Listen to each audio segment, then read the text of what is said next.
પ્રથમ પુરુષ અને સ્ત્રી આદમ અને હવા ઈશ્વરે તેમના માટે બનાવેલા સુંદર બગીચામાં રહેતા હતા. પરંતુ શૈતાન એક ચાલાક સર્પ બનીને આવ્યો અને આદમ અને હવાને લલચાવ્યા. દેવે શું કહ્યું હતું કે તમારે આ વૃક્ષોનું ફળ ન ખાવું? સર્પે હવાને પૂછ્યું, ફક્ત વચ્ચે આવેલું ઝાડ તેનું ફળ. હવાએ જવાબ આપ્યો, જો અમે તેમાંથી ખાઈશું તો અમે મરી જઈશું.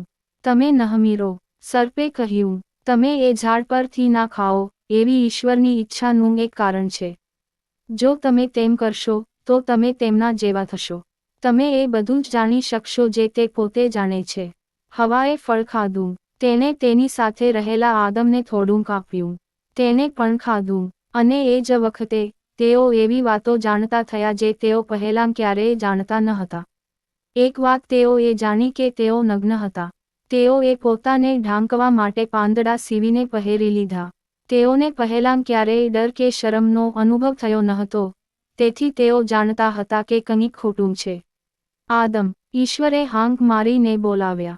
હવા, અમે સંતાઈ ગયા છીએ. આદમે કહ્યું, અમે નગ્ન છીએ. તમે એ જાણ્યું કારણ કે તમે એ વૃક્ષ પરથી ફળ ખાધું. ઈશ્વરે દુઃખી થતાં કહ્યું. પછી આદમે હવાને દોષી ઠેરવી અને હવાએ સર્પને દોષી ઠેરવ્યો. ઈશ્વરે કહ્યું, હે સર્પ, તું પેટે ચાલશે. એક સ્ત્રીજન્ય બાળક તને હરાવશે. હવા, બાળકને જન્મ આપવો ખૂબ જ પીડાદાયક થશે.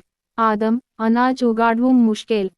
પછી ઈશ્વરે આદમ અને હવા માટે કપડાં બનાવ્યા અને તેમને બગીચાની બહાર હાંકી દીધા. તેણે ત્યાં અગ્નિરૂપી તલવાર સાથે એક દેવદૂત મૂક્યો, જેથી તેઓ પાછા આવી શક્યા નહીં.